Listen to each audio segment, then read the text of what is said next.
자, 5강의 시작해 볼까요? 예. 일단 111쪽은 간단하게 경제교육에 대한 부분을 낸다라고 하는 것으로 봐야 되고, 그러면 경제 요소에서 화폐 가치에 관련되어 있는 부분, 생산과 소비를 다룰 것이냐, 아니면 reduce, reuse, recycling의 문제를 다룰 것이냐, 기회비용을 개선하기 위해서 할 수 있는 건 뭘까? 예를 들어서 바자회 등을 하고 그 다음에 쿠폰을 나눠줘서 제한된 범위 안에서의 선택을 하도록 할 것이냐 등등 다양한 형태의 내용들을 다룰 수 있을 것 같아요. 그래서 여기서 나온 거는 사실 용돈기 입장은 너무 어려워요. 아이들이 할 수 있는 형태의 내용도 아니고 아이들 내에서 절약에 대한 얘기를 한다거나 하는 개념들은 좀 힘들 수 있어요. 물론 이걸 유아들에게 맞는 방법으로 동전에 관련된 걸 주고 동전의 크기, 근데 동전도 우리나라에서는 지금 500원, 100원 뭐 이 정도인데 그걸 갖고 살 수 있는 게 거의 없어요. 그래서 이런 것들도 당시에는 뭐 좀 얘기가 될 수 있는지 모르겠는데 좀 다른 얘기로 좀 생각을 하시는 게 맞을 것 같고, 장터 얘기를 하게 되는데 장터에 관련되어 있는 얘기를 하면서도 어떤 물품에 대한 바자회를 할 것이냐, 그리고 화폐는 무엇으로, 쿠폰을 무엇으로 삼을 것이냐, 가격은 어떻게 결정할 수 있을 것이냐, 이런 얘기들을 충분하게 하면서 가져가야 되는 게 맞는 내용이 될 수 있을 것 같고, 기부자에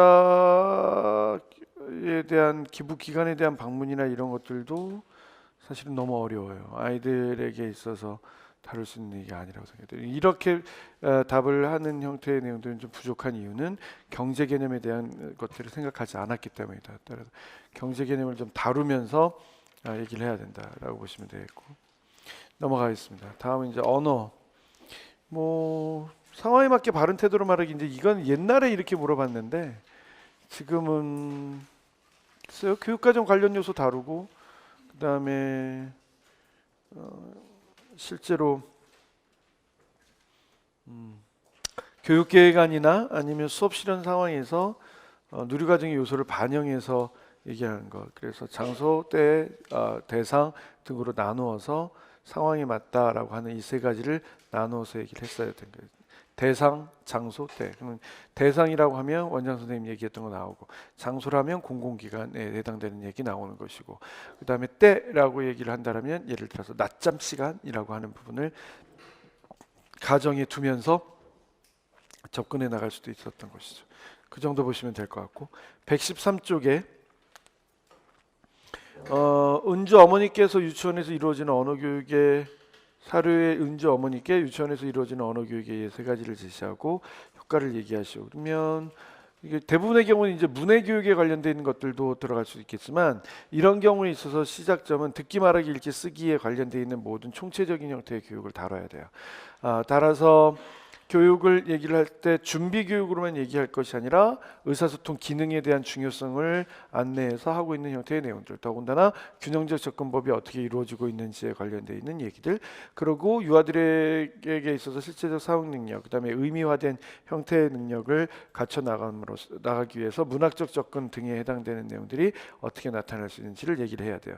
다만 여기 답안에 있는 형태의 내용들은 굉장히 좀 제한적이에요. 이제 이것에 덧붙여서 무슨 환경 인쇄물에 관련되어 있는 활용 형태라든가 이런 것들이 다 유치원 교육 안에서 당신은 도대체 의사소통에 관련되어 있는 교육을 할 때 어떤 교육 방법들을 갖고 있습니까? 라고 하는 걸 물어보는 형태의 내용과 같기 때문에 연결해서 보시면 될 것 같습니다. 넘어가 보죠. 만 5세를 지도하는 이 교사는 유치원의 학습지를 가져온, 10년 전만 하더라도 이런 얘기 되게 많이 나왔단 말이에요. 그러니까 지금은 이것이 틀리다 옳다 이런 얘기를 하는 게 아니에요. 학습지를 틀리다 옳다라고 하는 게 아니라 하려면 해라. 다만 문제는 유아교육의 본질을 왜곡하지 않는 상황에서 자유도를 갖는 게 낫겠다. 따라서 유아교육 기관에서는 유아교육 기관에 맞게 교육을 할 테니 거기에 맞춰서 교육하는 게 낫지 않겠느냐, 이렇게 보는 거죠. 무슨 2009년도에 시험 문제를 이런 게 줬다는 게, 당시에는 이런 게 그 강원 지역에서는 많았나 봐요.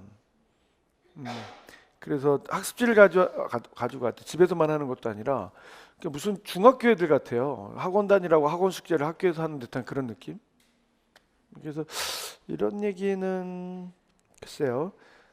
이런 예시문이 있긴 했지만 숙제를 다 해오라고 해서 지민이의 이야기를 들었다라고 해서 그 어린아이가 숙제를 하도록 하는 얘기. 근데 지금은 인식이 많이 바뀌었기 때문에 이렇게까지 얘기하는 예는 없어요. 그러나 문제를 얘기를 할 때는 적합한 문자 교육의 방법을 어떻게 얘기를 할 것이냐. 결국 똑같은 얘기잖아. 앞에서 했던 얘기대로. 그죠?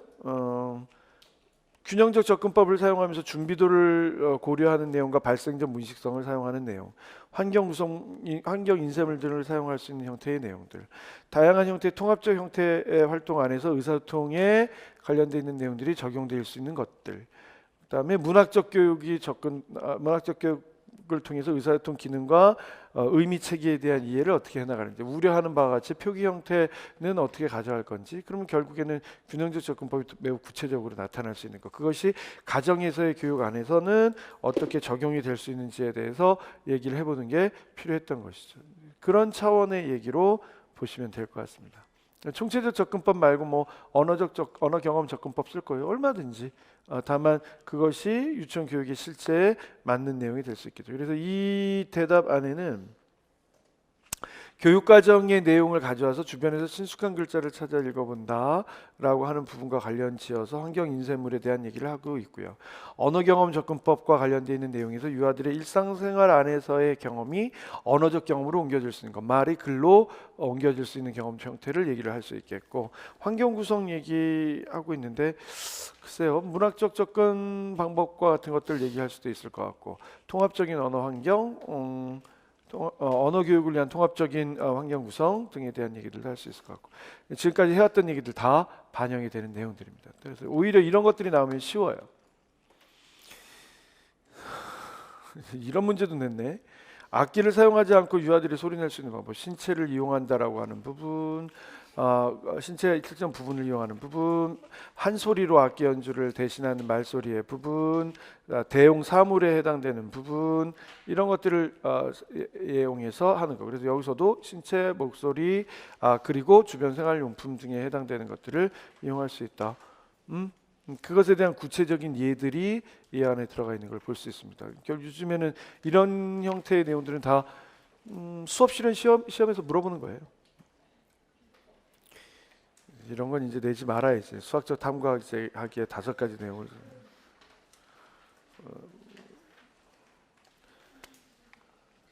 이런 것도 너무 내지 말아야죠. 예를 들면 자연탐구 영역의 내용 점수를 말하고 각 내용 범죄에 해당하는 지도 지문의 유의점을 말하죠. 이게 보여줘야죠. 수업 실험 과정 안에. 과거에는 이렇게 나왔다는 거예요. 마찬가지잖아요. 2000년대 중반 무렵에는 의사소통 영역에서 읽기와 쓰기의 하위 내용을 말하고 내용 범죄에 있는 내용 지침을 2가지씩 얘기해 보시죠. 마찬가지입니다. 119조에 가면 유치원 교육과정은 국가 수준, 지역 수준, 유치원 수준의 위기를 가지고 있다. 당시에 중요한 테마로 여겼으니까. 2007년 개정교육과정 나오고 10년 정도 되면서 어느 정도나 그 실제적인 방향으로 운영되고 있는지를 말하고 싶었으니까.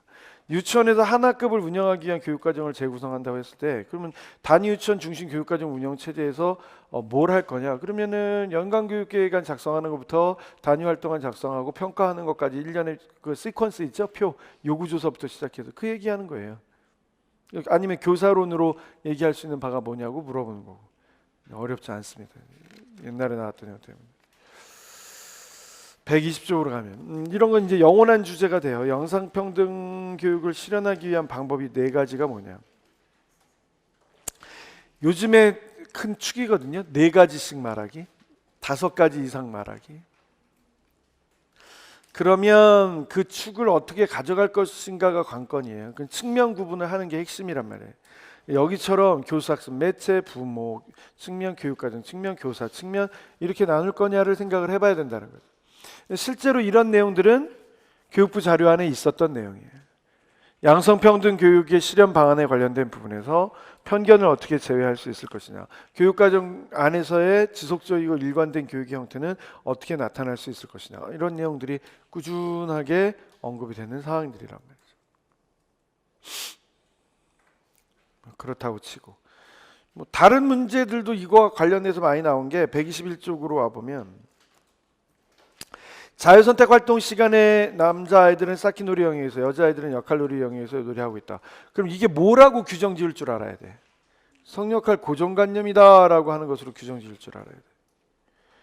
그래서 성역할 고정관념에 관련된 부분이 있다라고 하면 이를 해결하기 위한 방안으로 뭘 생각해야 됩니까? 이렇게 나와야 답변이 생각이 드는 거예요. 그런 부분에서 예를 들어서 물리적 환경에 대한 부분으로서 두 가지를 건드릴 수 있을까? 그러면 양성평등 교육에 대한 성차를 고려하는 형태의 교육을 할 거냐, 제거하는 형태의 교육을 할 거냐, 무시하는 형태의 교육을 할 거냐로 접근할까? 이를 해결하기 위한 방안이 뭐냐라고 얘기를 해서 단순히 콜버그의 발달 정도로만 얘기할 수 있는 건 아닌 것 같아요. 그래서 지금 얘기한 것처럼 혹시 무시할 수 있는 체제는 뭐가 되는지, 또 제거할 수 있는 체제는 뭐가 되는지, 아니면 고려할 수 있는 내용은 뭔지, 남아들에게 따로 제시할 수 있는 건 뭐가 되는지, 이런 거죠. 대표적인 거 하나만 갖고 얘기해 볼까요? 나머지 내용도 있으니까. 뭐가 많이 나오고 있어요? 교구의 비치 형태죠. 역할놀이에서의 교구의 비치 형태. 방치할 경우 문제점이 뭐가 되느냐라고 나와서 단순히 안전사고 이런 게 아니라 성역할 고정관념에 문제가 생긴다라고 얘기를 하고, 고정관념을 해결하기 위해서는 다양한 직업군을 골고루 영역에서, 예를 들어서 하나를 얘기할 수 있잖아요. 쌓기 영역과 역할 영역을 통합한 다음 성별에 상관없이 사회적 역할을 할 수 있는 다양한 의복 혹은 물품, 도구 등을 마련해 주어서 누구나가 사용할 수 있는 기회를 부여해 준다. 접근 기회를 부여해 준다. 편견을 없애기 위해서 이야기 나누기를 하고 다양한 사례를 들어줄 수도 있겠다. 예를 들어 경찰관 등에 대한 얘기죠.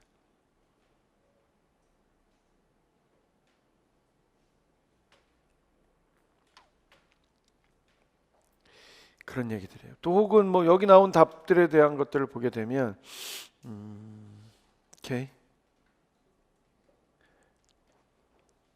그 정도까지 보면 되겠습니다. 어쨌든 이 답보다는 성역할 고정관념에 관련되어 있는 형태의 답을 고려를 하셔야 돼요. 다른 영역도 그 유치원과 친구라고 하는 부분에서 다룰 수 있고, 다른 영역에서도 누구나가 다 접근할 수 있는 기회를 준다, 이렇게 보시면 되죠. 자, 다음 제목을 봐보세요. 컴퓨터를 교육적으로 활용할 수 있는 방법, 정보화에 해당되는 것으로 나온단 말이에요. 옛날엔 이렇게 나왔다면. 123쪽으로 가게 되면 이러닝의 장단점, 사실 유아들에게 있어서 이러닝을 어떻게 활용할 수 있을 것인가는 조금 회의적이에요. 요즘 우리들의 시각은. 왜냐하면 이러닝이라고 하는 건 교수학습 설계가 되어 있는 상태고, 주로 사용하는 매체가 뭐예요? 컴퓨터 환경, 스마트폰까지 확대한다 그래도 상대적으로 직접적인 경험이지가 않아요.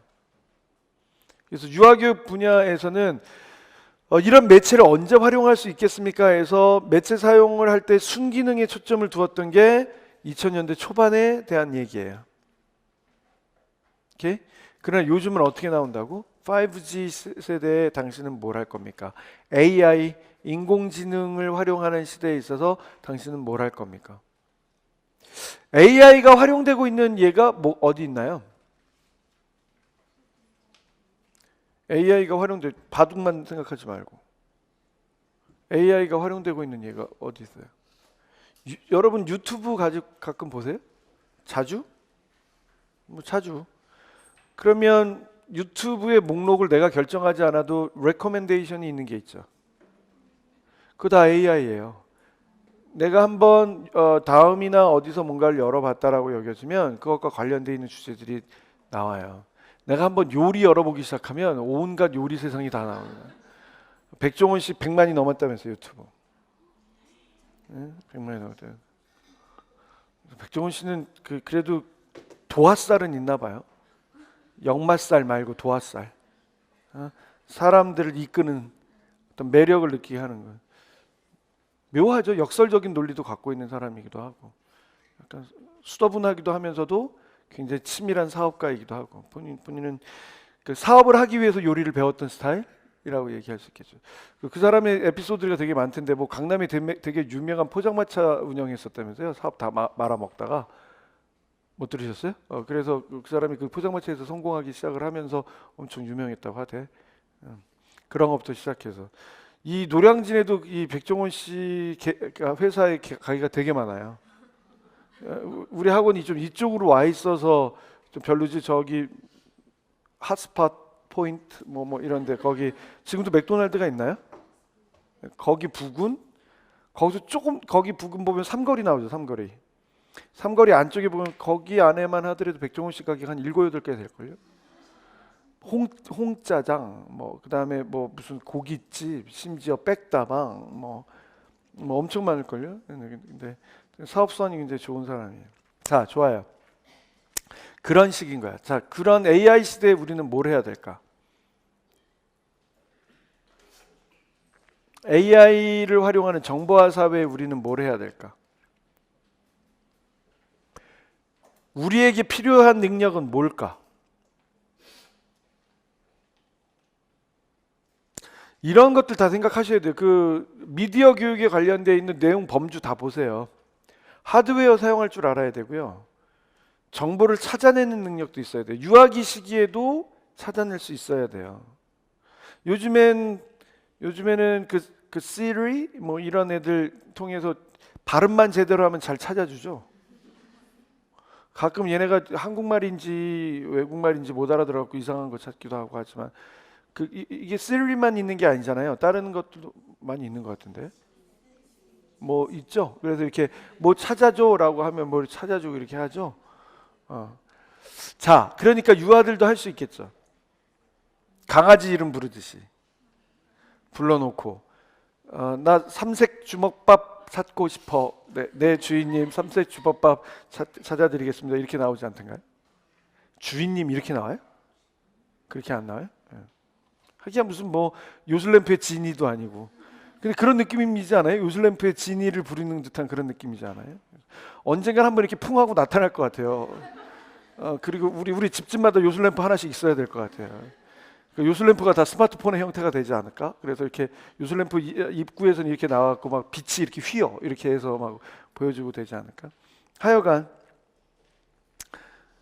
그리고 진실인지 아닌지를 구별하는 능력도 있어야 돼요. 그러니까 아이들에게 있어서는 그게 부족하잖아요. 그러면 교사는 그 정보가 사실인지 아닌지를 분석해야 되고 사실인 것들 가운데서 유아들이 다양하게 정보를 탐색할 수 있는 방향을 알려줘야 되고 함께 알아보면서 결론은 누가 내려야 돼? 유아들이 내릴 수 있도록 도움이 되어야 되고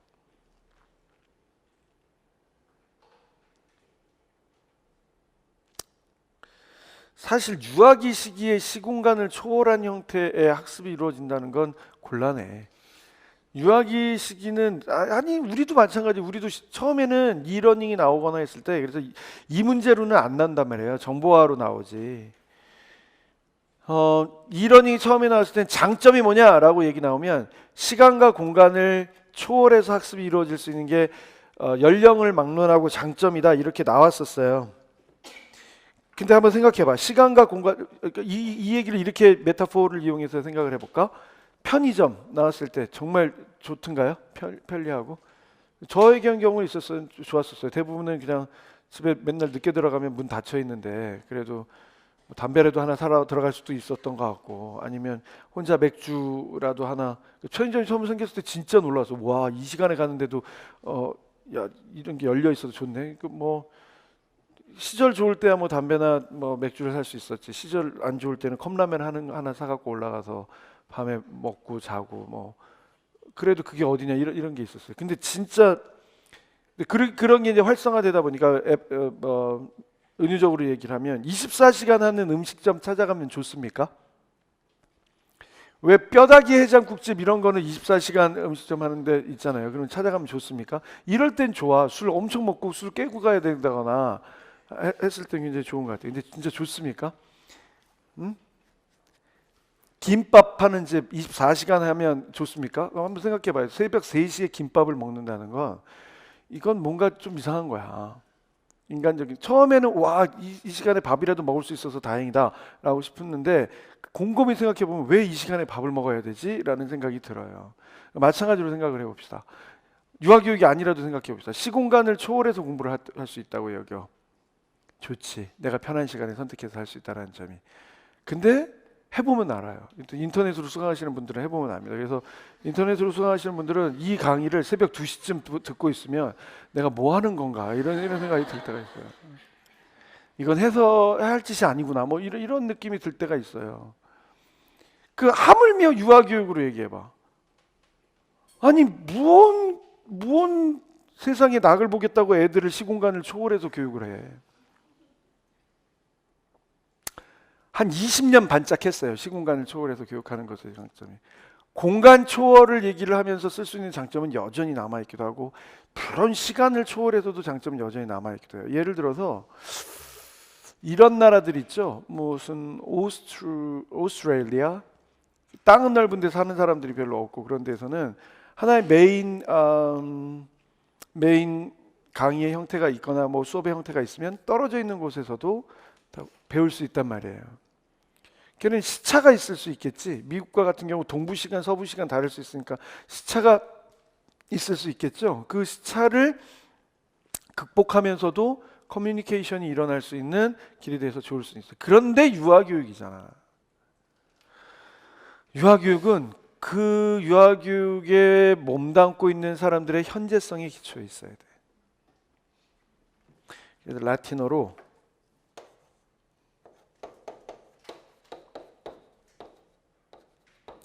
hic et nunc라 그래. Here and now. 되게 유명한 말이에요. hic et nunc. Here and now. 지금 여기. 그게 흥미의 기초예요. 그게 관심의 기초예요. hic et nunc. 이런 말을 쓰게 되면 못 알아들어요. hic et nunc라고 하는 말이 있습니다. 그리고 그냥 확 해버리면 평가자들이 못 알아들어요. 라틴어로 hic et nunc라고 하는 게 서구 사회에서는 자주 사용되고 있는 용어입니다. 영어로 바꾸면 here and now. 우리말로 하면 아시다시피 지금 여기의 현재성을, 직접성을 강조하고 있는 내용입니다. 이렇게 해야 돼. 그래서 이러닝을 한다, 이러닝 체제 혹은 정보화 사회의 어떤 자료들을 이용한다 할지라도 항상 기초에 있는 것은 hic et nunc야. Here and now. 현재성과 직접성. 그게 뭐로 이어진다고요? 흥미로. 그렇지 않으면 이건 예전에 기대했던 답들이고 요즘에는 이런 거 별로 중요하게 돼요. 이걸 넘어서야 돼. 124쪽.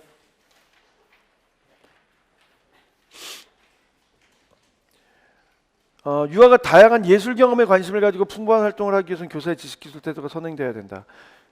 자, 이런 건 이렇게 봐야 돼. 본인이 자신의 장점을 알고 있느냐. 요즘 시험 문제에서는 이렇게 물어봐요. 본인이 예술 경험 영역에서 잘할 수 있는 장점이 뭐겠느냐. 자, 여기 있는 답에 의존하지 말고 생각해 보세요. 나 춤 잘 춰요. 손 한번 들어보세요. 괜찮아? 나름? 음악 한번 틀어볼까? 자, 그러니까 본인의 장점을 생각해 보세요. 나는 음악 괜찮아. 음악. 나 악기 좀 잘 다뤄. 악기. 뭐 하나라도 다룰 수 있다. 저기 리듬 악기 말고. 세린이 40번 이하는 손도 들지 마. 일단 세린이 단계에선 손 들지 마. 세린이를 넘어서야 돼. 그래야 좀 칠 줄 안다야. 일단 작품 좀 건드려 보고. 괜히 또 엘리제를 위하여 뭐 이런 거 할 줄 알아. 이런 거 하지 마. 외워서 하는 거 말고 뭔가 이 정도는 돼야 돼. 드비쉬 정도는 돼야 돼. 뭐 있어요? 뭐? 우쿨렐레?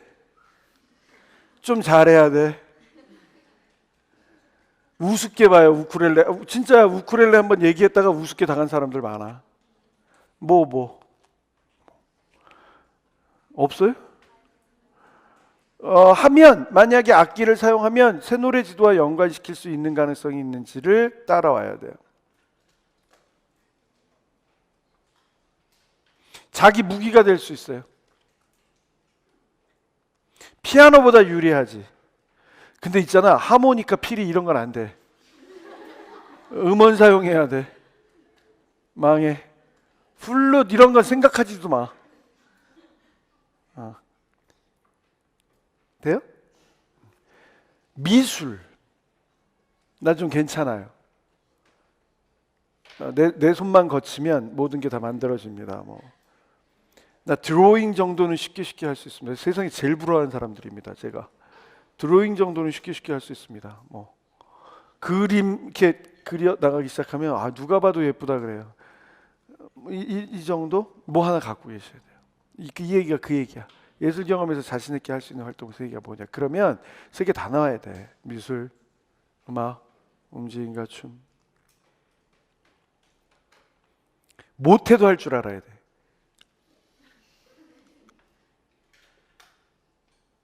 왜냐하면 나 기타 좀 칩니다. 어려서부터 배웠거든요. 막 구라를 치는 거예요.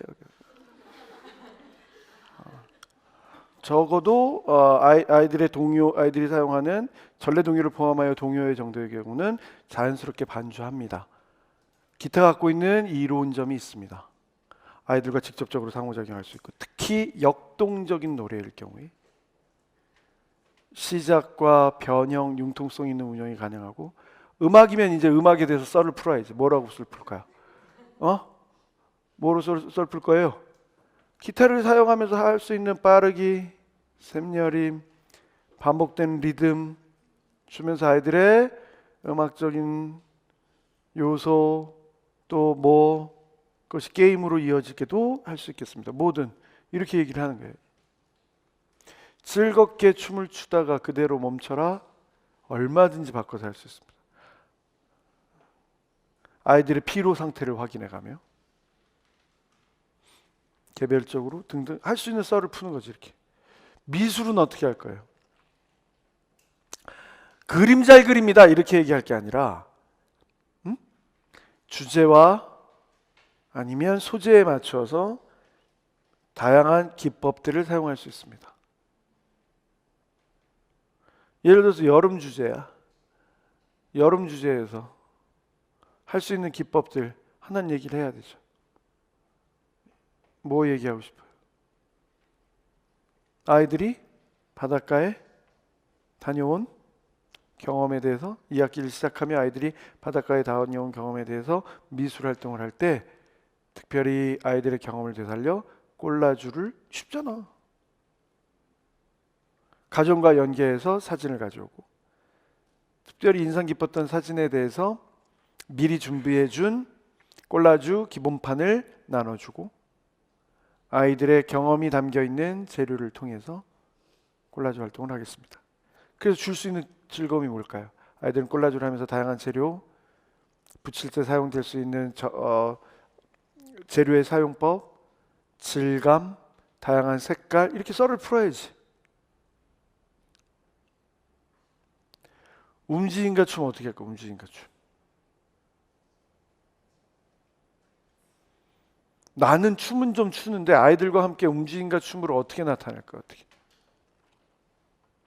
결국에는 주제 하나 정해서 교육활동의 진행 방향을 얘기를 해줘야 되죠.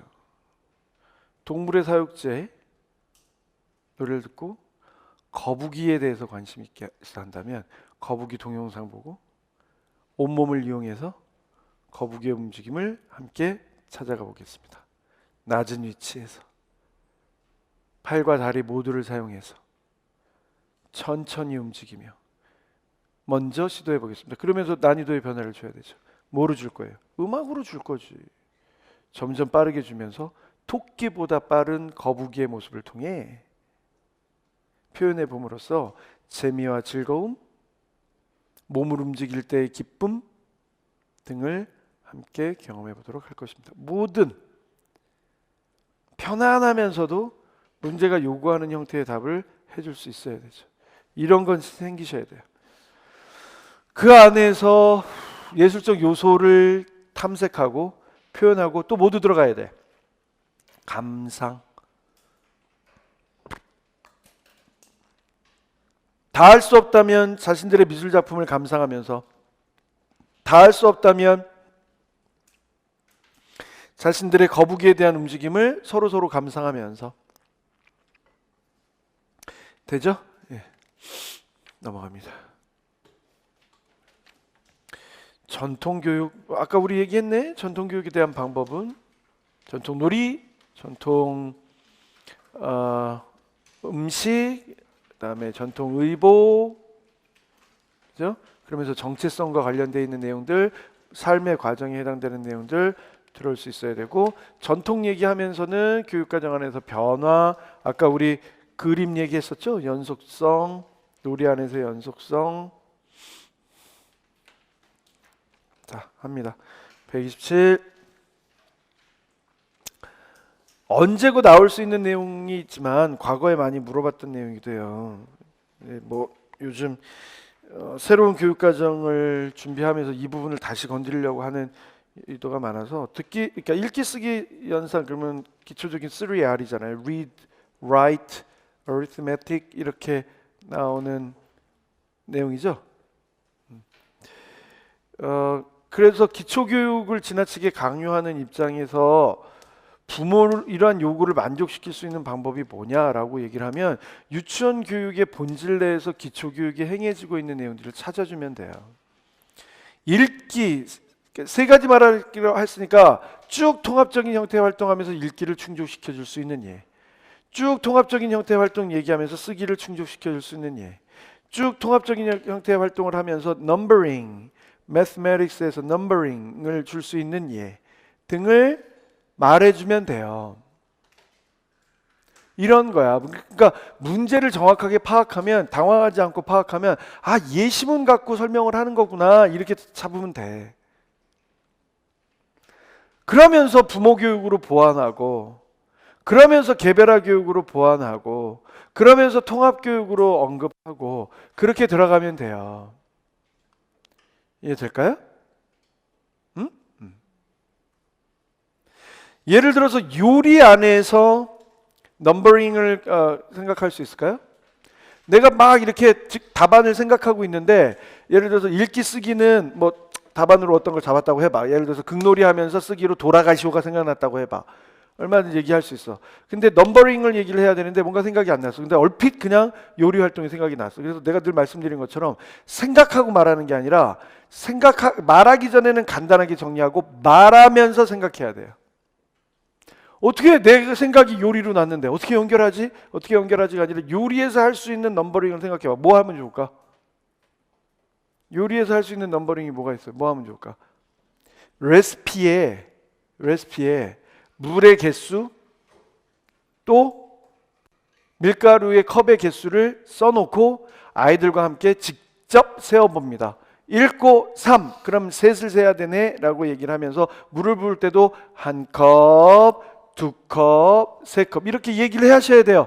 그러면서 합리적 수세기로 이어질 수 있겠고, 나중에는 굳이 교사와 함께 하지 않아도 정신적 수세기 안에서 충분히 경험까지도, 나중에 평가 시간에 회상하면서 정신적 수세기 안에서 경험까지도 해나갈 수 있겠습니다. 이렇게 말을 해야 돼요. 괜히 1차 공부를 한 게 아니에요. 자, 다시 얘기하는데 많은 사람들이 이렇게 얘기하죠. 어떤 교육청은 1차 점수를 거의 바꾸지 않고 2차대로 점수를 주나 봐요. 이렇게 얘기를 해요. 실제로 저번 시험에서도 그랬어요. 구체적으로 얘기할까? 내가 들었던 얘기. 전남과 경남 시험 보신 분들은 그런 얘기 되게 많이 했었어요. 1차 점수대로 2차 점수 주나 봐요. 그럼 본인 생각이에요. 점수를 주는 사람들이 1차 점수를 몰라. 그리고 그 경남에서 뒤집은 예가 많고요. 제 학생들 중에서. 전남에서 뒤집은 예들도 많아요. 예컨대 이전 시험들에서. 그러면 왜 그렇게 느끼는 걸까? 왜 2차에서 1차의 점수가 그대로 반영된다라고 본인들이 얘기하는 걸까? 합격한 사람들도 그렇게 얘기하고 불합격한 사람들도 그렇게 얘기해요. 왜 그러는 걸까? 1차 공부한 만큼 2차에 스스로 반영되게 하니까. 그래서 교육과정 꾸준하게 읽으셔야 된다니까요. 교육과정. 이건 남한테 뭘 할 얘기가 아니에요. 그러니까 제발 투사하지 말라고요. 누구 때문에 잘못되는 거야? 그 평가자들 때문에 잘못하는 거야. 그럴 일이 아니에요. 내가 승부를 내요.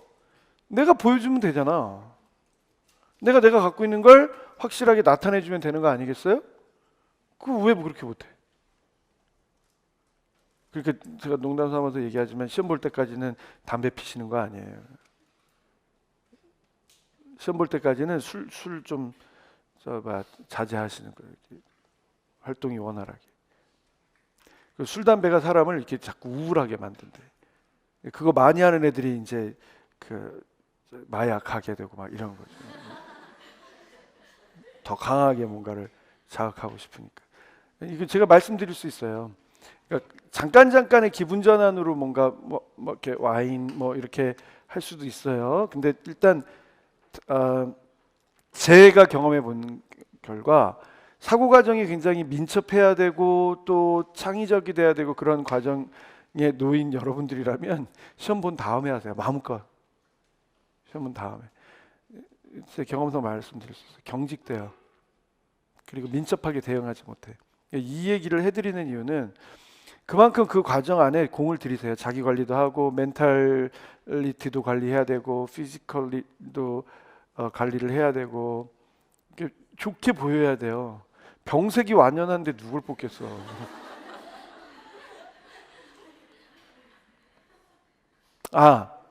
임산부들은 좀 배려를 하긴 해요. 점수를 많이 주는 게 아니라 1번 1번으로 이렇게 하게 해주더라고요. 그거는 들어와서 이렇게 딱 보시고 이렇게 실제로 그래서 합격한 얘들이 있거든.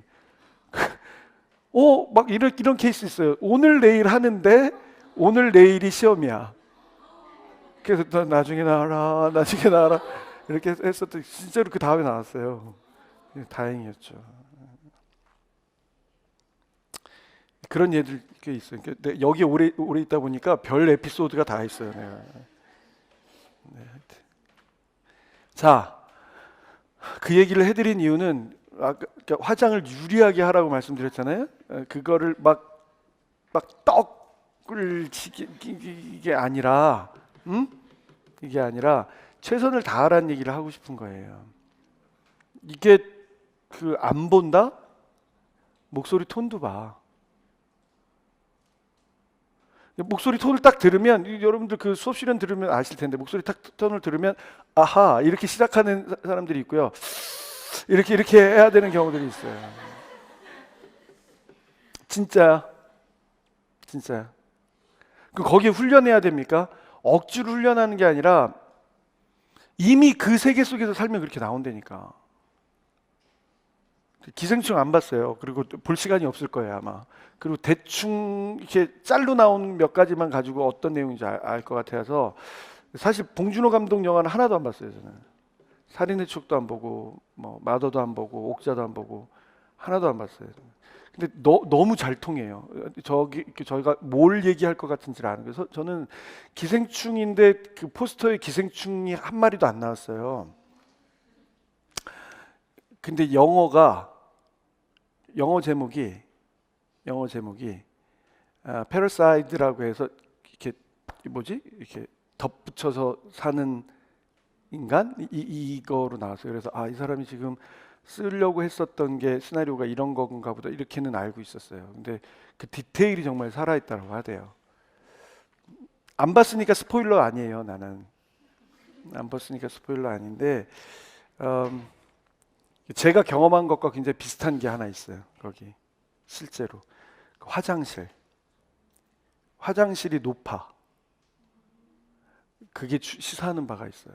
그리고 영화에서는 그게 아마 나올 겁니다. 근데 저는 그걸 실제로 경험해 봤어요. 뭔지 모르겠죠? 나중에 시간 내서 혹시 보시게 되면 봐보세요. 근데 자, 그 얘기를 하면서 송강호 씨 얘기를 하려고 해요. 빵 먹는 장면, 빵 뜯어서 먹는 장면 혹시 짤로 나온 거 많이 보신 적 있어요? 그건 이제 많이 나온 거 있는데 살아 있어요. 빵 먹는 장면이. 입꼬리를 봐보세요. 어떻게 먹나? 그건 의도적으로 만든 게 아니라 그 세계에 들어가 있는 거야. 여러분은 구술의 답변을 할 때도 그 세계 안에 있어야 되고요. 인아웃이 돼야 돼. 인아웃이. 수업 실현을 할 때도 인아웃이 돼야 돼요. 그리고 그게 실제적인 삶으로 이어져야 돼. 그래서 목소리에서 차이가 나는 거야. 근데 목소리 이렇게 탁 들으면 저 너무 만들었다 이런 느낌도 들어요. 저건 오버인데 이런 느낌도 들 때가 있어요. 본인도 알아요. 여기 나오는 것처럼 내가 이 과정 안에 읽기 쓰기 세마기라고 하는 부분에서 세마기를 한다라고 하면 과정 안으로 들어가야 돼. 세마기를 한다라고 하면 요리가 생각났다라고 하면 내 머리 안에 요리, 내가 예를 들어서 역할놀이에 자리 딱 피고 요리 도구 갖다 놓고 레시피 한쪽에 있고 내 앞에 4명 와 앉아 있고 남자아이 둘 여자아이 둘 이렇게 와 있는 거 있고 아이들이 뭐에 관심을 드리는지 볼 수 있겠고, 그러면서 나는 아이들이랑 함께 세마기를 하려면 이미단위를 통해서 세마기를 해야 되는데 분명히 얘기되는 건 합리적 수세기가 돼야 될 거고, 끝나고 나서 평가할 때 정신적 수세기로도 연관을 해줘야 될 거고, 이런 것들이 쭉 떠올라야 된다. 그게 이 시험이에요. 그게 이 시험. 128쪽으로 가서 극놀이. 요즘에는 이렇게는 막 안 물어보죠. 어떤 역할을 해야 되는지. 극놀이 안에서 교사의 역할을 수업 실험 과정에서 보여줘야 된다고. 수요일날 수업하면서 제가 그 얘기 한번 해드렸거든요. 어떤 수업 자료의 경우에는 하늘에 대고 안녕, 새한테 안녕, 다람쥐한테 안녕, 개미한테 안녕, 여기서 끝났다고 얘기를 한번 했거든요. 그 과정 안에 아이들을 그리로 이끌어가는 놀이 지도자의 역할도 있고, 아이들이 요구해서 옆에 있는 나뭇잎 위에 있는 개미를 같이 보자라고 했을 때 가져오는 무대 관리자의 역할도 있을 수 있겠고, 아이들과 함께 안녕 얘기하면서 공동 놀이자의 역할도 할 수 있겠고, 보여줘야 돼요. 아니 세상에 그게 시험입니까? 그게 시험이라니까. 수업 실험 문제 보시면 알겠지만 이거 어떻게 하라는 거야? 이렇게 되는 거예요. 진짜 어려웠던 게 그거라니까. 현장 체험학습 갔는데 두 조로 나눠서 가야 되는데 당신은 위층으로 가고요. 자원봉사자는 아래층으로 가고요. 위층에서 아이들과 대화 나눠보시고 그리고 특정 사항을 주는데 앞에서 하는 활동이 끝나지 않아서 기다려야 돼요. 뭐 하면서 기다릴 거예요? 그럼 머릿속에 뭐가 있어야 돼? 에피소드가 있어야 돼요. 어디를 갔는지가 나와야 돼요. 엄하게 공부하면 망한다니까. 2013학년도에 이 시험이 바뀌었거든. 2012년에 공청회를 거쳤어요. 유명한 일화가 있습니다. 노량진에 어떤 선생 하나가 또 가갖고, 난 노량진 어떤 학원에서 뭐를 가르치고 있는 선생님입니다. 자기 홍보하러 갔어요. 자기 홍보하러. 진짜 웃기지 않아요? 그럼 거기는 이제 대학 교수들이 저 인간이 뭐 하러 왔을까 이렇게 됐을 거 아니에요. 그러면서 나는 막 이렇게 얘기를 했대요. 거기 가 있었는데 나는 노량진에 있는 수험생들을 대표해서 자기가 투사야. 대표해서 여기에서 이런 것 갖고 시험으로 보면 되겠습니까? 도대체 우리 보고 어떻게 준비를 하라고 하는 겁니까? 라고 얘기를 했던 거야. 선후배들이거든요, 거기 교수들. 끝나고 나서 들려오는 얘기, 야, 너 노량진에 있다며. 예. 너 이런 일이 있었는데 알고 있냐? 들어서 알고 있습니다. 미친 거 아니냐? 그 사람들이 그래서 마음먹고 한 얘기가 있어요. 노량진에 있는 강사들의 도움을 받지 않고 합격할 수 있게 하겠다. 그래서 시험 문제를 이렇게 만들었는데 어떻게 되는 저는 잘 모르겠어요. 그래서 문제가 장난이 아닌 거예요. 2차는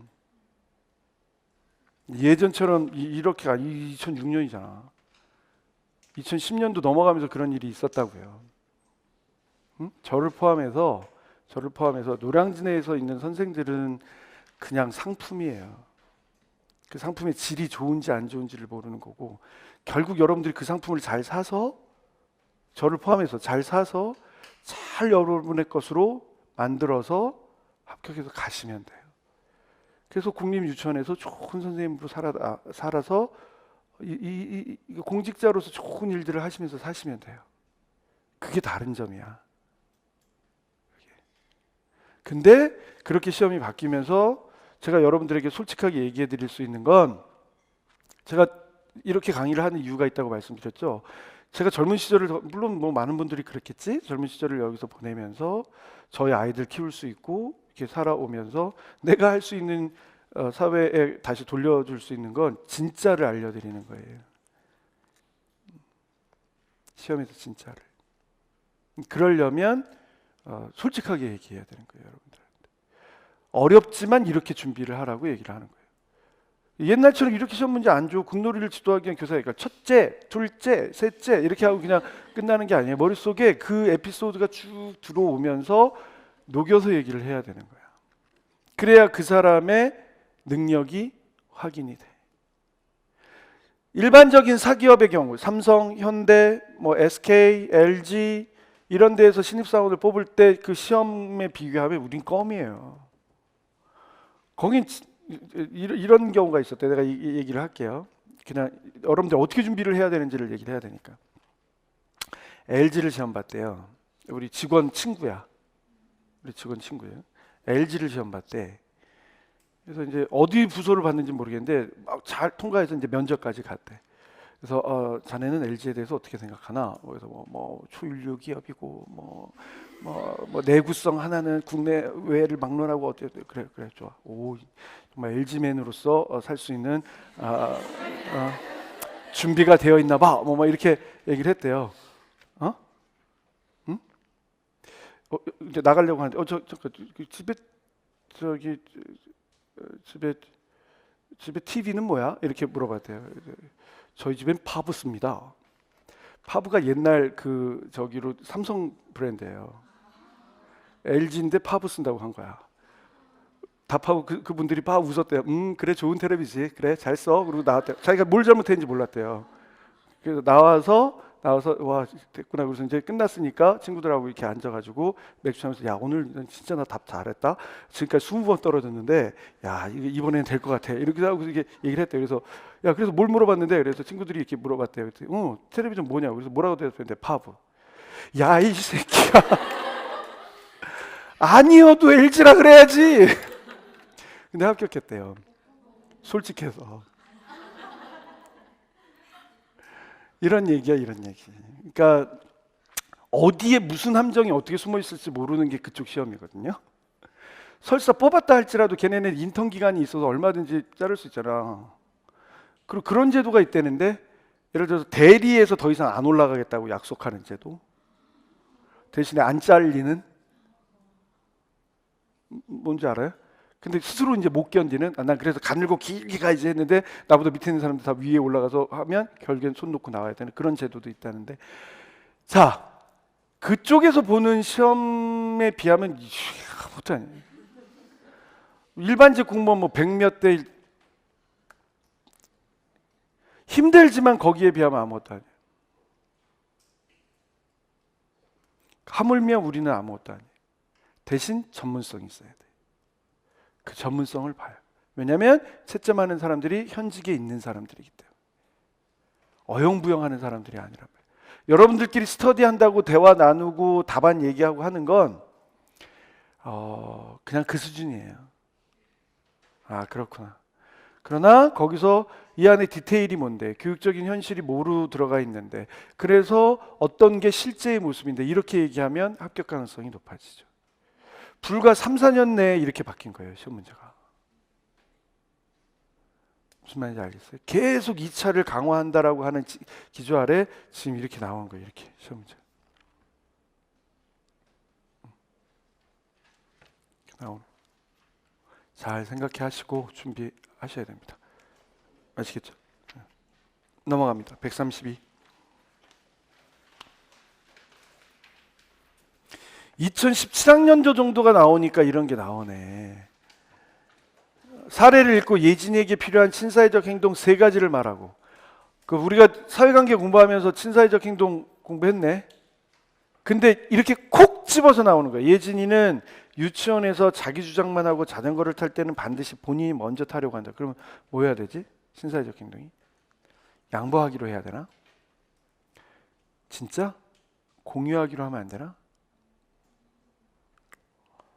또 미술 활동을 할 때 자기 뜻대로 되지 않으면 종이를 구겨버리고 이건 뭐로 해야 되지?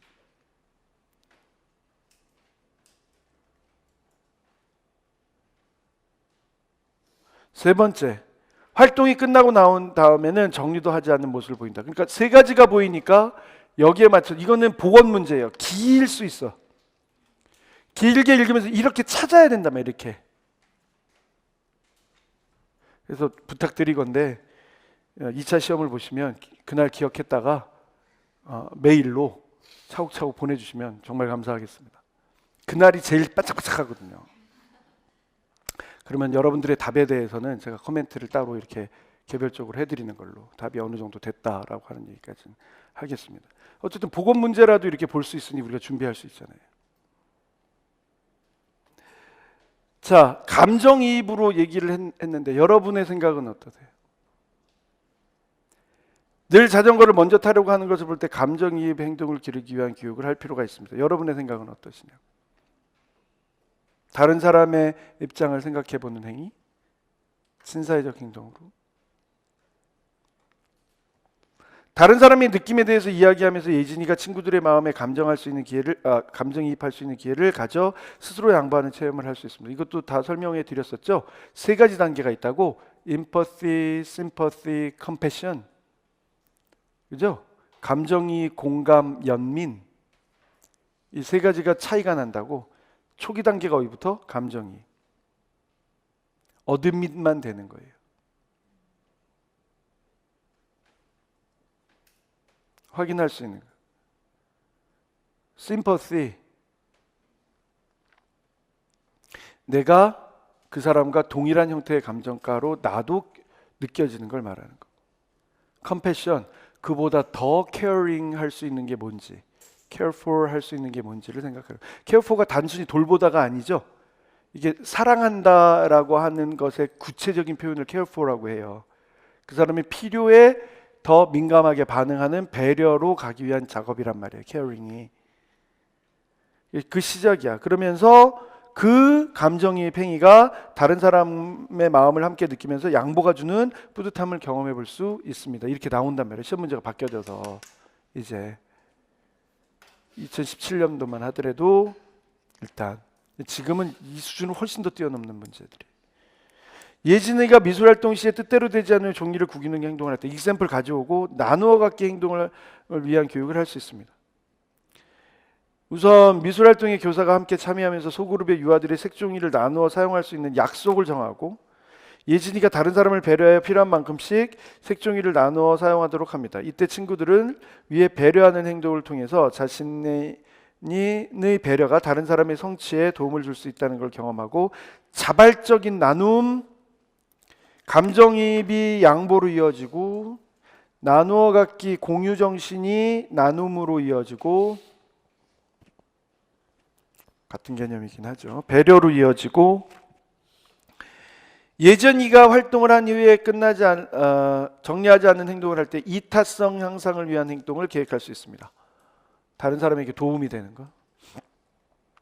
교사와 소그룹의 유아들이 서로 역할을 정하여 함께 자리를 정리하는 협동활동을 위해서 함께 공동의 목표를 달성했을 때의 성취감을 느낄 수 있습니다. 그래서 만족감도 가질 수 있습니다. 다른 사람을 위해서 내가 기꺼이 수고로움을 마다하지 않는 것.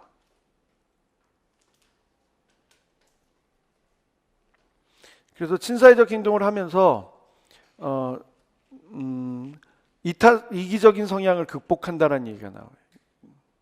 외국 사람들이 그런 말 되게 많이 쓰는 거예요. 이기적인 성향을 극복한다. 공동체에 기여한다. 이런 거 다 외국어적인 표현이에요. Contribute to community. 그러면서 친밀성도 같이 간다. 어쨌든 친사회적 행동에 관련된 건 계속 내네요. 2016학년도도 문제가 나왔어요. 다음 상황을 읽고 민성이의 생활지도를 위해서 교사가 할 수 있는 방법과 학부모와의 관계 회복을 위한 방안을 각각 3가지 제시하시오라고 나와요. 이렇게 문제를 내기 시작을 한단 말이에요. 교사가 민성이의 생활지도를 하기 위해서 할 수 있는 방법 3가지면 3가지가 채점 기준이야. 그 다음에 학부모와의 관계 회복으로 할 수 있는 방법이면 어떤 측면으로 나눌 것인가를 생각해서 3가지면 3가지를 다 얘기를 해야 돼요. 그래서 교사 차원에서의 3가지, 학부모 차원에서의 3가지를 체기를 해야 돼. 근데 이게 그러니까 보건 문제이기 때문에 민성이는 사회성이 부족하다. 오늘 놀이 중에 친구 성주랑 갈등이 있었고 성주와 다투다가 손등을 긁혔다. 민성이는 집에 가서 다친 손등을 엄마에게 보여주며 친구들이 자기가 놀아주지 않는다고 이야기했다. 민성이 엄마는 교사가 민성이의 친구 관계에 관심이 없다며 섭섭해한다. 그리고 화가 나서 반을 바꿔야 돼. 우리가 한번 봤던 형태의 내용이란 말이에요. 비슷한 형태의 내용. 생활지도 안에서 친사회적 행동으로 어떻게 얘기를 할 수 있는지도 볼 수 있는 내용이란 말이에요. 예를 들어서 교사의 경우에 있어서는 유아가 왜 이렇게 갈등이 발생할 수 있는지에 대해서 합리적 추론으로 따질 수도 있어야 돼요. 예를 들어서 의사소통 방법을 몰라서 이런 일이 생겼냐? 내가 정해야 돼요. 두 번째, 친구들과 교류할 수 있는 기회가 없어서 익숙하지 않아서 그런 거냐? 세 번째, 존중받아 본 경험이 없어서 그런 거냐? 뭐냐? 그러면 타픽으로 의사소통 방법을 몰라서다라고 얘기를 한다라면 감정이나 자신의 생각을 언어로 표현할 수 있는 방법에 대해서 교사가 모델링을 보여줍니다. 이렇게 갈 수도 있겠지.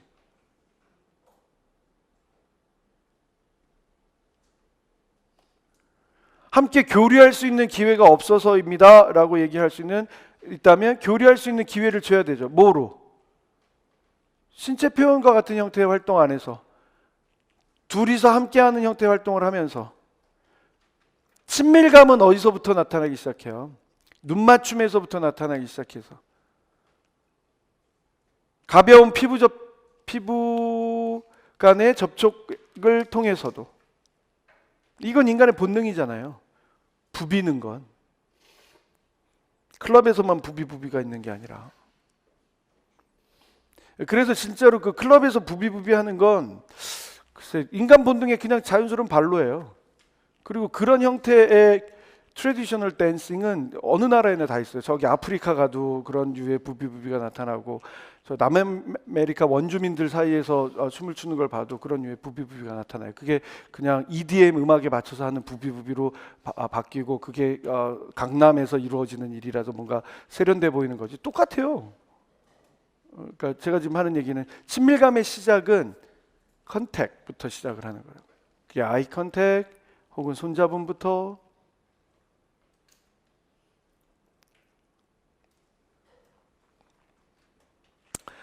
혹시 존중받지 못한다면 존중받도록 하기 위해서 어떤 형태의 활동들을 할 수 있을까를 봐야 되죠.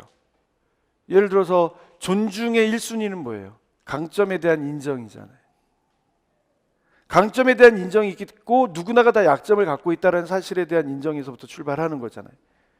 맞지 않나요? 그런 부분에서 강점에 대한 인정에 대한 얘기를 한다면 잘하는 것, 장점 찾는 놀이, 수수께끼 내면서 특정 유아의 장점을 언급해서 그 유아가 갖고 있는 장점을 확인할 수 있도록 해준다. 혹은 협동활동 내에서 장점을 발휘할 수 있는 역할을 부여해주고 공동체에 기여할 수 있도록 해준다.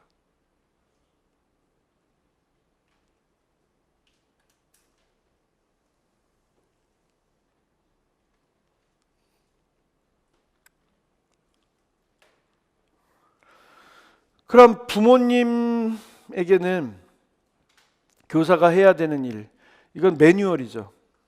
불만에 대해서 뭐 해야 돼? 경청하고 공감하고 부모님들의 마음에 대해서 어떤 특정한 문제 상황이 나타났을 때 뭐부터 접근해야 돼? 유아들의 일반적인 특징부터 얘기를 해야 돼. 그리고 특정한 유아들이 갖고 있는 특징들을 얘기하고 이 공동체의 특징을 이 유아 공동체의 특징에 대해서 언급하고 이해가 필요해요. 보편적, 개별적 특징. 그리고 마지막에 줘야 되는 게 뭐예요? 이후 발전적인 메시지를 던질 수 있어야 된다는 거죠.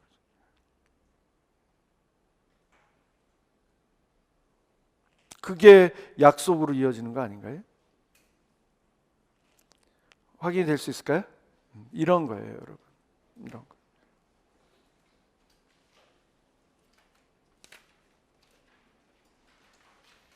자, 공격성에 대한 얘기도 굉장히 자주 다루는 주제예요.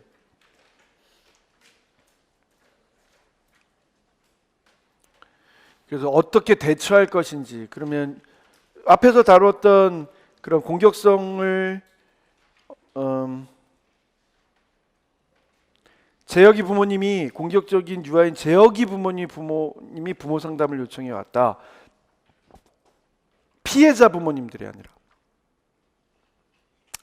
요새는 참 도덕과 가치관이 무너진 사회에서 살면서 참 엽기적인 일들을 많이 만나잖아요. 그 제주에서 있었던 사건. 글쎄, 어떻게 그렇게 숨겨져 있을까?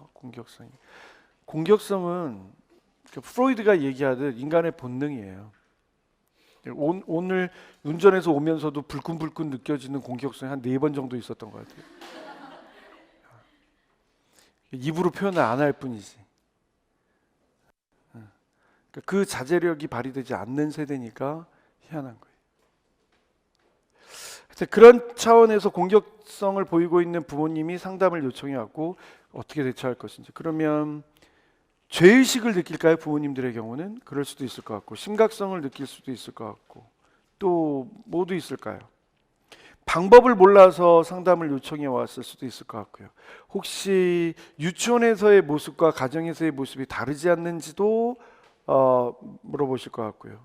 특정 유아에게만 그런 것인지, 아니면 특정 상황에 그런 것인지, 공격적인 성향이 나타나는 어떤 정보에 대해서 알고 싶어 하실 것 같기도 하고요.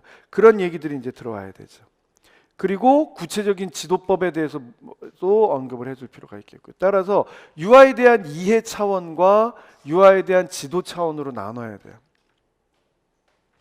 그래서 유아에 대한 이해 차원을 얘기를 하면 가정에서의 부모님이 먼저 가정에서의 모습이 어떤 건지, 공격적인 모습의 구체적인 특징들이 무엇인지, 공격성의 유형을 함께 규정해 보는 것도 필요하겠죠. 어쨌든 유형을 확인해 봐야 돼. 그게 언어적 공격성을 얘기하는 건지, 사회적 공격성을 얘기하는 건지, 아니면 신체적 공격성으로 이어질 수 있는 건지, 뭔지.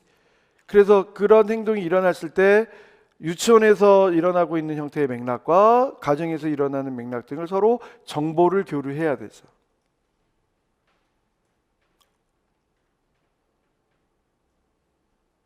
그러면서 자연스럽게 부모님들의 가치나 철학에 대해서도 알 수 있게 되고, 양육의 태도에 대해서도 볼 수 있게 되고, 아니면 유아가 겪고 있는 심리적인 스트레스가 원인이 되는지도 볼 수 있겠고, 또 많은 경우에 공격성은 관찰학습을 통해서 이루어지기도 하잖아요. 형제관계 안에서 이루어지는지, 그런 배경을 통해서 문제의 원인을 함께 찾죠. 부모님과 함께 공감대를 형성하고 공격적인 행동이 일어나는 배경 찾고, 공격적인 행동의 유형을 규정해보고, 이런 것들이 유아에 대한 이해의 차원에서 그것에 대한 부모님들의 의견 들어보고, 그러면 그 다음번엔 지도 방법이 나올 수 있겠죠. 그러니까 원인에 맞추어서 지도 방법 등을 결정해 나가도록 한다. 예를 들어 가정 내에서 어렸을 때 소외되었던 경험 때문에 사회적 공격성이 나타난다라고 하면, 가정에서 따뜻하게 맞아들일 수 있는 경험과 유치원에서 따뜻한 아침맞이 등을 통하여 유치원에서도 정서적 안정감을 느낄 수 있도록 함으로써 공격적인 성향을 정화시켜 나갈 수 있도록 합니다.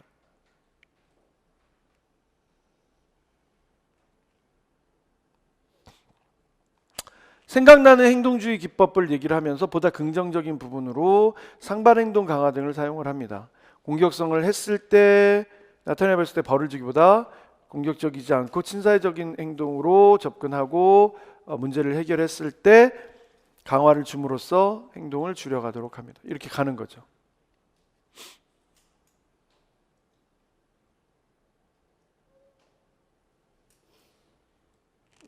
긴밀한 연계체제를 위해서 가정에서 있었던 일을 유치원에게 연락하도록 하고, 유치원에서 있었던 일을 가정에게 알려서 교육활동의 일관성이 유지되도록 합니다. 이렇게 돼야겠죠? 어때요? 측면을 나누면, 그리고 그 측면을 나눈 상태에서 구체적성을 생각하면 답변은 나옵니다. 그래서 구술시험을 합격할 수 있게 되는 거예요. 그 공격성이 예를 들면 135쪽 정도에 가게 되면 학교 폭력에 대한 얘기까지 확인이 될 수 있는 거겠지. 넘어가도 될까요? 이 얘기는 이제 학대 얘기로도 요즘에는 바뀌어지기 시작을 하니까 폭력에 관련된 가정과 연결되어서 학대 얘기를 확인해 보시면 좋겠어요. 대전에서도 이 학교 폭력 얘기 등에 해당되는 게 나왔는데, 문제는 유치원 시기 아이들이 학교 폭력 옥상으로 올라오고 옷 뺏고 뭐 그런 경우는 거의 없기 때문에 학대와 연관지어서 보는 게 필요합니다. 다음으로 가보죠. 울산이에요. 137쪽. 교사가 다음과 같은 상황에서 대처하기 위한 방법 5가지를 이야기하시고, 이런 게 무서운 거예요. 짧게 나왔지만 무서운 얘기예요. 역할놀이 영역에서 준영이가 토끼 인형을 가지고 놀고 있었다. 지연이가 다가와 내 토끼야 이리 줘 라고 말하자 준영이는 싫어라고 말한다. 둘은 토끼 인형을 두고 실랑이를 했고 지연이는 인형을 잡아 빼앗으려고 했다. 그러자 지연이의 손톱이 준영이의 얼굴을 똑같은 얘기죠. 공격성에 관련된. 문제는 5개야. 대처하기 위한 거 5개. 자, 그러면 갈등 중재 모형부터 먼저 시작해야 되지 않을까? 일단 신체적 손상이면 뭐부터 가야 돼요? 응급처치. 다음에 갈등 중재를 가야 되고, 그 갈등 중재에서 이야기 들어보고 여기 얘기 나오잖아요. 이렇게 2차에서 나온 게 1차로 나오는 거예요.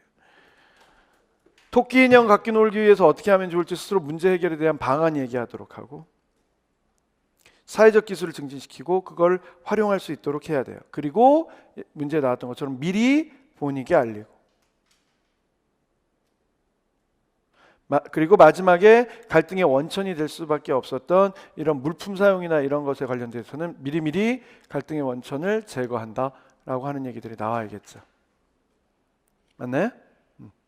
그렇게 5개를 말했을 뿐이지 실제로는 이게 갈등 상황이다. 갈등 상황에서 뭔가 사고가 발생했다. 사고에 대한 응급처치하고 갈등 중재 해결 방안 내놓고 아이들로 하여금 직접적으로 상호작용하도록 하고 가정에 알리고 마지막에 교사로서의 갈등이 발생할 수 있는 근거를 없앤다. 이렇게 들어가야 되는 거예요.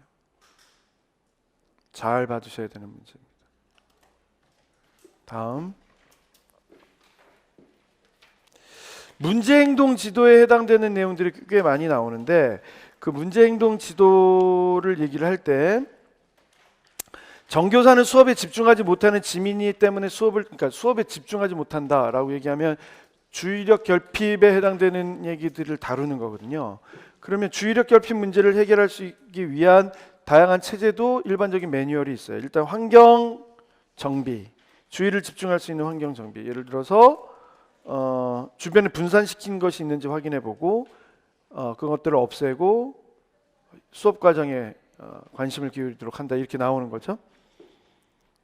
다음에 왜 주의를 집중하지 못할까를 생각해보면 유아들의 관심사를 반영하지 못하는 경우들입니다 라고 일반적인 경우가 다루는 경우들이 있어요. 그래서 하나는 관심사 문제로 얘기를 할 수 있겠고, 다음번에는 뭐로 할 수 있어요? 능력 수준? 대한 얘기로 바꿔서 할 수 있겠죠.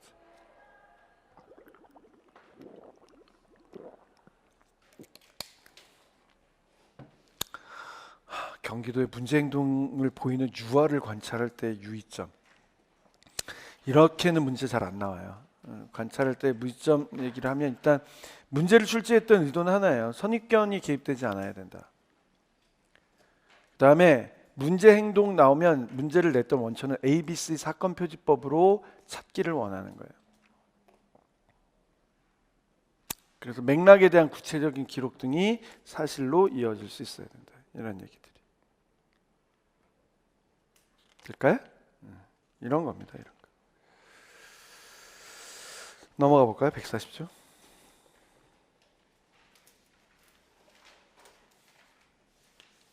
문제를 이렇게 준단 말이에요. 문제 행동 지도 대구 문제. 민수가 갖고 있는 문제의 원인과 해결 방안을 2가지씩 말하시오. 이게 요즘 문제 추세예요. 민수가 음률 영역에서 놀고 있는 은지의 우드 블록을 빼앗았는데 모든 별로 블록 쌓기를 하던 중 자기 뜻대로 되지 않자 블록을 부수었다. 이렇게 돼요. 교사는 이를 보고 별다른 제재를 하지 않는다. 이렇게 되는.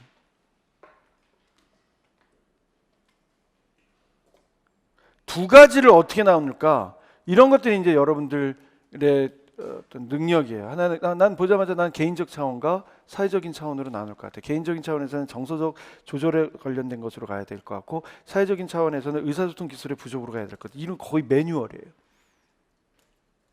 매뉴얼. 공격성에 관련된 부분에서 나오는 매뉴얼. 또 나오잖아. 수업을 보고 불만이 생긴 민수 어머니와 전화로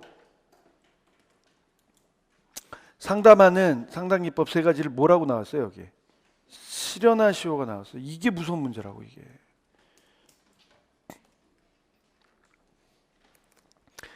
이렇게 하는 거예요. 아, 어머니 그렇게 생각하셨군요 부터 시작해서,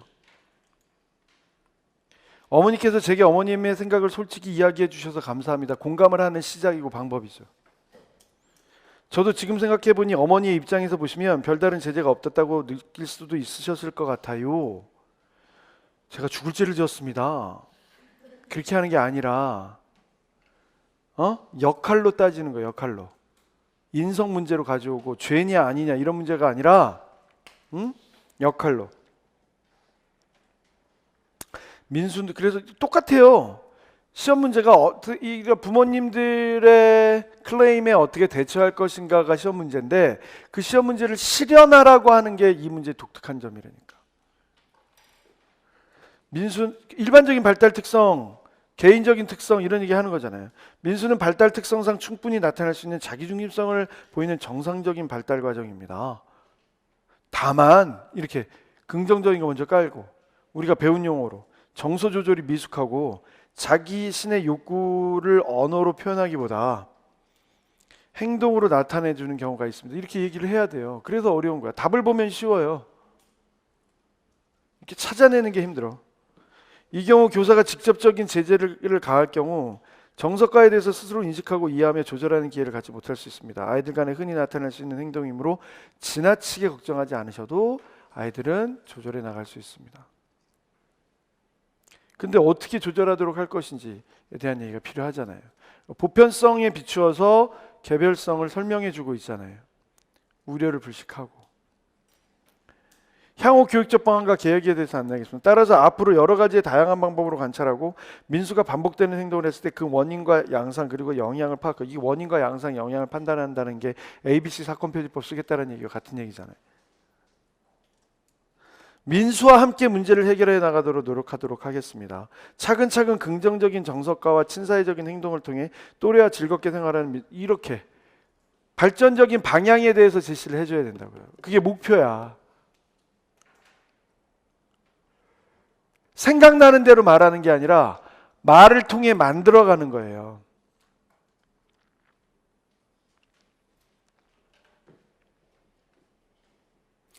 또 동반자의 관계를 요청하잖아. 부모님께서도 가정에서 저의 이러한 교육적 의도에 맞춰서 또 말 싸가지 없게 그냥 막 이렇게 먼저 하면 안 되는 거고, 네 맞습니다 이렇게 하면서, 네 그렇게 해주시면 감사하죠, 말씀해 주신 것처럼 이렇게 겸손되이 얘기할 줄 알아야 돼. 내가 왜 이런 얘기를 하느냐, 실제로 이거 갖고 실현해 보라고 하고 준비해 보라고 하면 어떤, 맨 마지막 이렇게 해요. 이렇게 봐봐. 차근차근 긍정적인 정서과와 친사회적 행동을 통해 또래와 즐겁게 생활하는 민수의 변화되는 모습을 기대하겠습니다. 아울러 부모님께서도 가정에서 저의 이러한 교육적 의도에 맞춰서 함께 노력해 주시면 감사하겠습니다. 이렇게 얘기하면 평가자들의 입장에서 봤을 때 저 모습은 학부모를 존중하는 모습이 아닐 수 있다. 학부모를 가르치려고 든다. 이렇게 된단 말이에요. 그래서 이제 없는 얘기로 싸가지 없어 보인다는 얘기를 하는 거예요. 시연하라고 하잖아요. 그럼 겸손한 모습을 끝까지, 네 말씀해 주신 것처럼 그렇게 해주시면 감사하죠. 맞습니다. 유치원에서 하는 것처럼 하고 있는 것처럼 제가 가정통신문을 통해서 지도 방법을 알려드릴 테니 유치원에서도 함께 해주시면 더욱 감사하겠습니다. 이렇게 얘기를 하는 게 필요하단 말이죠. 될까요? 이런 얘기들이에요. 문제행동 지도는 계속 이렇게 뭔가 공격적인 성향, 그 다음에 부모님들에 대한 응대 이런 것들이 쭉쭉 확인되도록 물어봐요, 우리한테. 사례 교사라면 유아의 문제 행동을 지도하기 위한 어떤 방법을 사용할 것인지 5가지 제시하죠. 영호는 독립적인 성향이 강하고 탐구하는 것을 좋아한다. 혼자 활동하는 것을 좋아하고 놀이에 몰두하지만 자유선택 활동 시간에는 활동에 집중하지 못할 때가 있다. 쌓기놀이 영역에서 친구들이 만들어둔 구성물을 부수고 놀이계획표를 찢어버리는 행동을 하여 김 교사는 영호에게 어떻게 지도해야 할까 고민하고 있다. 독립적인 데다가 공격적이고 사회적인 조절 능력이 없고 정서를 이해하거나 관리하지 못하고, 그죠? 그러면 어느 쪽으로 나눌 거예요, 여러분은? 시험 문제 답을 구성할 때 흥미 영역으로 나눌 거예요? 그러면 좀 원활한가? 그럼 독립적으로 너무 지나치게 독립적이어서 사회성이 부족하다라고 하는 부분에서는 이 사회성은 어떻게 기를 거예요? 그리고 자신의 입장만 생각하고 있고 반 아이들의 입장이나 관점 이런 것들에 대해서는 잘 보려고 하지 않는 그런 유아에 대해서는 어떻게 할 거예요? 그때마다 뭐 그러면 영어 뒤를 쫓아다니면서 문제를 해결할 거예요? 어떻게 할 거예요? 어떻게 하고 싶어요? 뭐 기준이 있어야 되잖아. 5가지라고 얘기하면 5가지의 기준을 무엇으로 잡을 것인가를 찾아야죠. 여러분은 뭐로 잡을 거예요? 활동 유형으로 잡을 거예요? 극한놀이로 잡을까? 그래서 극놀이로 잡을까? 이야기 나누기는 들어가야겠지. 또 신체 표현 같이 할까? 게임 같이 할까? 역할놀이에서 내가 구성놀이 할 때 내가 같이 협동놀이의 형태로서 같이 해줄까? 어떤 거로 할 거예요? 아니면 여기 나와 있는 거 하나하나를 찾아볼까? 탐구하는 건 잘하는데 함께 하는 게 없는 경우가 있으니까 함께 탐구를 하도록 할까? 뭘 어떻게 가져갈 거예요? 그러니까 5개를 본다라고 하는 건 시험 문제에서 그 활동의 유창성을 여러분들이 갖고 있느냐를 보는 거고 하나의 목적을 위해서 통합적인 형태의 활동을 구성할 수 있는지를 보는 거예요. 저라면 5개 얘기 나누면 신체운동 건강에서 보다 집중할 수 있는 건 뭘까? 의사소통 능력에서 집중할 수 있는 건 뭘까? 사회관계에서 정서 조절, 가치, 그 다음에 우정 이런 얘기로 다룰 수 있는 건 뭘까? 예술 경험을 하면서 이런 경험을 할 수 있는 형태는 뭐가 없을까? 자연 탐구 얘기를 하면서 들어갈 수는 없을까? 저는 그걸 보면서 거기에 협력적인 작업, 거기에 의사소통에 대한 능력을 기르는 것, 거기에 자신의 사회적 능력, 사회적 관계 형성에 있어서의 문제점에 대해서 이야기를 나누는 것, 거기에 자연스럽게 신체 표현이나 아니면 협동적인 음악 활동 혹은 협동적인 미술 활동 등을 하면서 친밀감을 느낄 수 있는 것들을 가져가 볼 수도 있을 것 같고, 거기에 예를 들면 탐구하는 걸 좋아한다라고 하면 산책을 하면서 아이들과 함께 탐구하고 함께 의견을 나누고 실험 결과를 기록하고 하면서 다른 사람의 입장, 다른 사람의 생각으로 연결할 수 있는 건 뭐가 있을지를 보기도 할 것 같아요. 아니면 예를 들어서 예술 경험에서 미술 활동으로 얘기를 하면서 산책 가서 함께 만들고 하면서 다른 사람의 예술 작품에 대해서 존중하는 마음을 갖기도 할 거예요. 여러분은 어느 쪽으로 가져갈 거예요? 문제는 이제 4개, 5개 막 이렇게 낸다는 거예요. 겹치지 않고 들어가야 된다는 거예요. 팁을 드리면 저는 5개 나오면 영역에 집중할 거예요.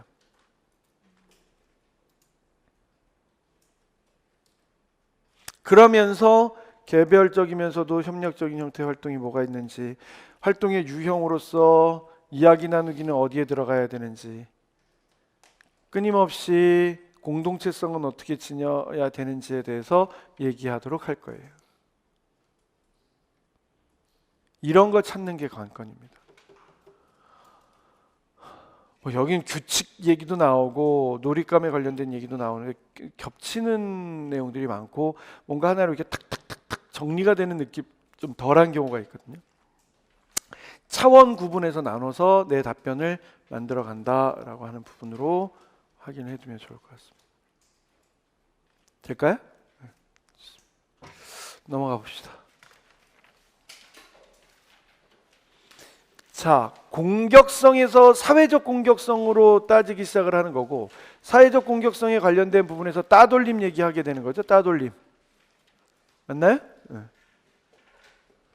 유아 따돌림이 발생하는 원인과 그 예방법을 각각 제시하시오라고 나왔는데, 이런 건 내용을 좀 알아야 돼요. 거의 매뉴얼대로예요. 따돌림을 당하는 유아의 신체 발달 수준이나 언어 발달 수준이 학급 유아들보다 미숙할 경우들이 있으니까 한번 따져본다. 관찰해서 따져본다. 이게 따돌림을 인생 살면서 한 번쯤은 경험해 봐야 돼요. 극복도 해봐야 되고, 따돌려도 봐야 되고, 그게 얼마나 아픔이 되고 또 해가 되는지도 경험해 봐야 돼요. 그래야 사회는 통합될 수 있어요. 그래야 모자익을 중요하게 생각하는 사회, 퀼트, 그러니까 모자익과 함께 퀼트 이런 얘기 하는데, C줄과 날줄이 만나서 전체 그림을 그려가는 그런 느낌, 그런 거예요. 근데 많은 경우 따돌림은 다르다고 여겨져요. 혹은 열등하다고 여겨지기 때문이에요. 덩치도 왜소하고 의사소통 능력도 부족해서 친구들이 놀이에 참여시키지 않아 소외될 수 있습니다. 특히 혼합 연령 학급 운영할 때 나올 수 있는 문제일 수도 있죠.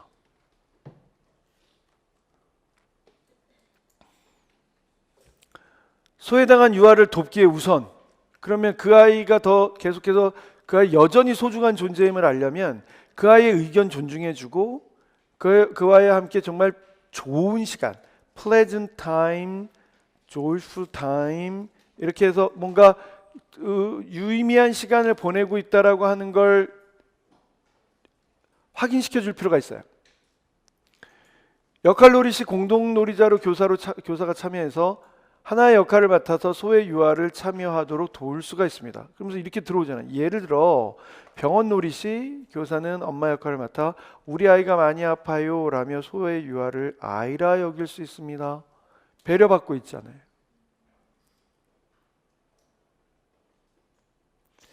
이를 통해 유아들과 자연스럽게 놀이에 참여할 수 있습니다. 이렇게 되는 거란 말이에요.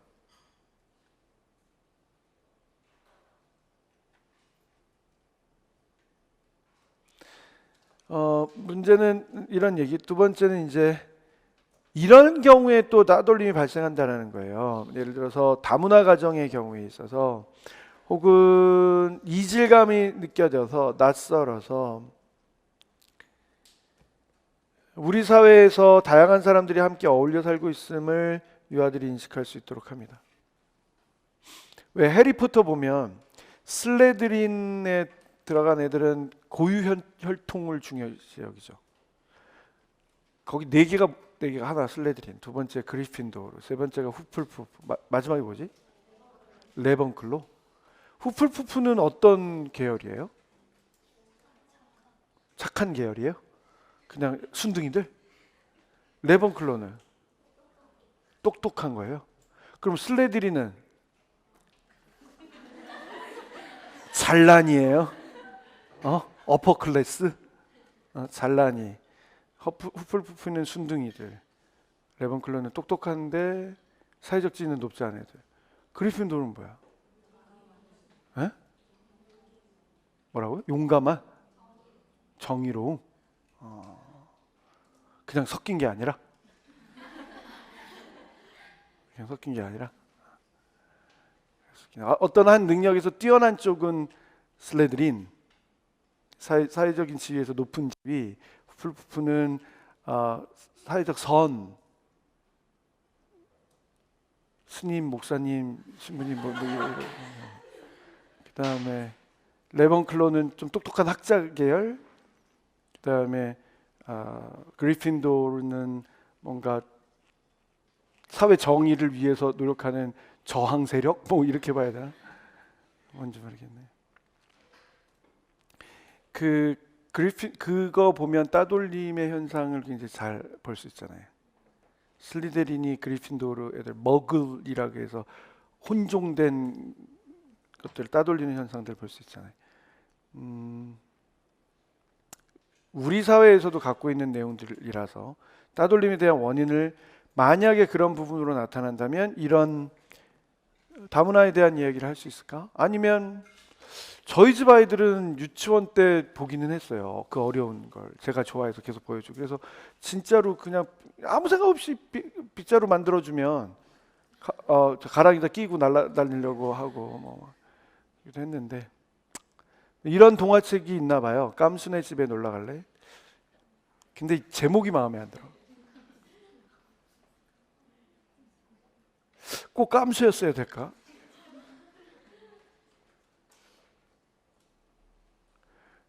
하여튼 나와 다르지 않는 우리 아까 얘기했던 것처럼 같고 다름의 문제가 요즘 우리 사회에서는 이슈입니다. 이슈. 셋째, 교사의 부주의한 행동이 유아들에게 따돌림을 야기할 수 있습니다. 반에서 문제를 일으키는 한 명을 계속 지적할 경우 이게 라벨 붙인다, 낙인 찍는다 그러잖아요. 다른 유아들에게 문제라는 낙인을 효과를 가져올 수 있습니다.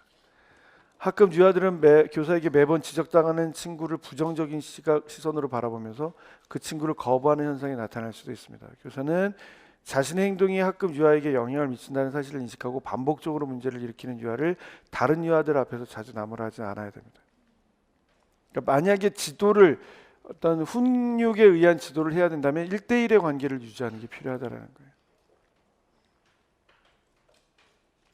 교사는 말썽을 부리는 유아가 친구들을 도와주는 행동을 했을 경우에 칭찬을 해줘서 긍정적인 기대감을 얻어서 기대감을 스스로 가져서 행동 변화를 수정할 수 있도록 돕습니다. 이렇게 되는 거죠.